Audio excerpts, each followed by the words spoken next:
Hello student, my name is Monalisa Fauzdar and my school name is Salkia Sivikram Balika Vidyalaya and my training provider name is Orient Edutech Private Limited।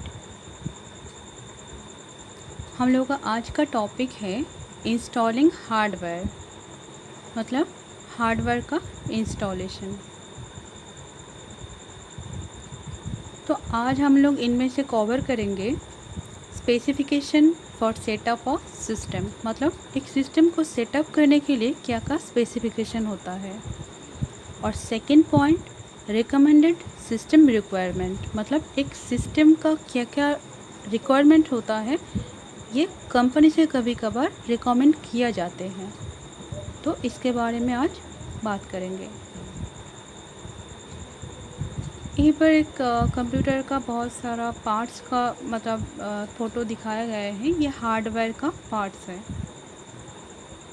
जैसे CPU है, monitor है, motherboard है, keyboard है, ऐसा। तो specification for setting up a system, ये हम लोग जानेंगे आज। तो सब जो कंप्यूटर सिस्टम चलते हैं, ये कंप्यूटर सिस्टम एक हार्डवेयर कंपोनेंट से मतलब ज़रूरत होता है। सर्टेन कुछ हार्डवेयर कंपोनेंट से एक सेटअप बनता है, उसके बाद हम लोग कंप्यूटर सॉफ्टवेयर में काम कर सकते हैं। पहले हार्डवेयर को सेटअप करना ज़रूरी होता है, उसके बाद हम लोग सॉफ्टवेयर का काम कर पाते हैं। तो जो सॉफ्टवेयर जो एसेट होता है, ये अवेलेबल होता है कंप्यूटर पर। अगर से अवेलेबल होगा, उसी कंप्यूटर में चलेगा, तब उसी सॉफ्टवेयर को हम लोग डाउनलोड करेंगे या फिर उस पर रन करेंगे। तो ये जो एसेंशियल जो कंपोनेंट्स होता है, इसको हम लोग बोलेंगे कंप्यूटर सिस्टम नेसेसिटीज़। ये नॉर्मली क्या होता है, फ्रिक्वेंटली होता है, यूटिलाइज़ होता है, हम लोग यूटिलाइज़ करते हैं एक गाइडलाइन की तरह। तो एक गाइडलाइन वो है जो हम लोग यूज़ करके, जो हम लोग फॉलो करके दूसरे वाला जो ऑब्सोल्यूट रूल है, मतलब जो चलने वाला नहीं है, जो ख़राब वाला रूल्स है, वो हम लोग अवॉइड कर सकते हैं। आगे जानेंगे टाइप्स ऑफ सिस्टम नेसेसिटीज़ के बारे में। तो मैक्सिमम जो सिस्टम स्पेसिफाई होता है, उसका दो टाइप का नेसेसिटीज़ होते हैं। पहले टाइप का नेसेसिटीज़ होता है मिनिमम रिक्वायरमेंट्स, मतलब एक सिस्टम बनाने के लिए मिनिमम जो सिस्टम में रिक्वायरमेंट्स होता है, मिनिमम जो चीज़ होना ही चाहिए, इसको बोलते हैं मिनिमम रिक्वायरमेंट्स। और सेकंड होता है रिकमेंडेड रिक्वायरमेंट्स, मतलब जो कंपनी होता है हार्डवेयर वाला कंपनी, वो कुछ रिकमेंड कर रहे हैं हम लोगों को, जो ठीक समझे वो लोग सिस्टम के लिए जो अच्छा होगा वही रिकमेंड किया जाते हैं।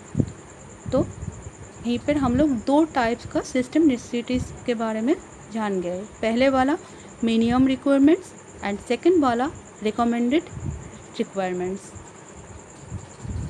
यहीं पे देखिए एक दिया गया है, मिनिमम रिक्वायरमेंट्स है, जैसे रैम कैसा चाहिए, 8 GB चाहिए, मगर रिकमेंड किया जाता है कंपनी से 32 GB और उससे ज़्यादा। तो ऐसा करके बहुत सारा processor, graphics display and CPU simulation, hard disk space, इसका भी एक मिनिमम रिक्वायरमेंट्स होता है और कंपनी से एक रिकमेंडेड रिक्वायरमेंट्स भी होता है। तो ये दोनों साइड में दिया गए हैं। तो ये आप लोग अगर कंपेयर करेंगे तो उसके बाद से ही तुम लोगों को पता चल जाएगा कि कैसा मिनिमम रिक्वायरमेंट्स कितना हो और कितना रिकमेंडेड है।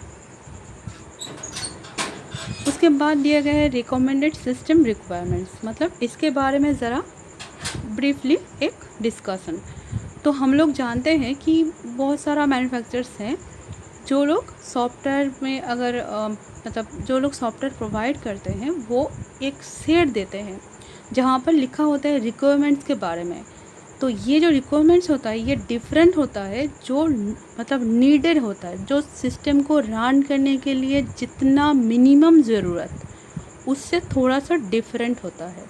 मतलब मिनिमम रिक्वायरमेंट्स एक होता है और जो रिकमेंडेड रिक्वायरमेंट्स वो दूसरा वाला होता है।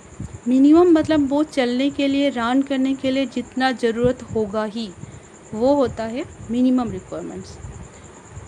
तो वो उससे ज़्यादा होता है रिकमेंडेड रिक्वायरमेंट्स। मतलब ये रिकमेंड किया जाते हैं क्योंकि इससे सिस्टम ठीक से चले, स्मूथली चले, सिस्टम ठीक से चले, लॉन्ग रन करे, इसलिए रिकमेंड किया जाते हैं। तो ये जो रिकमेंड किया रिक्वायरमेंट्स जाते हैं, ये जनरली हम लोग बोलते हैं रिकमेंडेड रिक्वायरमेंट्स। यहीं पे एक चार्ट दिए गए हैं कि रिकमेंडेड हार्डवेयर रिक्वायरमेंट्स, इसका कंप्यूटर प्रोसेसर कितना होना चाहिए। कोई एक कंप्यूटर के लिए दिया गया है, कोई एक सॉफ्टवेयर के लिए दिया गया है, तो उस सॉफ्टवेयर को हम लोग डाउनलोड करने के लिए, हम लोग रन करने के लिए कितना मतलब मेमोरी की ज़रूरत होगा, हार्ड डिस्क कितना होना चाहिए, ऑप्टिकल ड्राइव कितना होना चाहिए, ये एक स्पेसिफिकेशन एक एग्जाम्पल की तरह दिया गया है। मतलब यहीं पर एक बस एक एग्जाम्पल है, ये जो चार्ट है ये एक एग्जाम्पल है यहीं पर।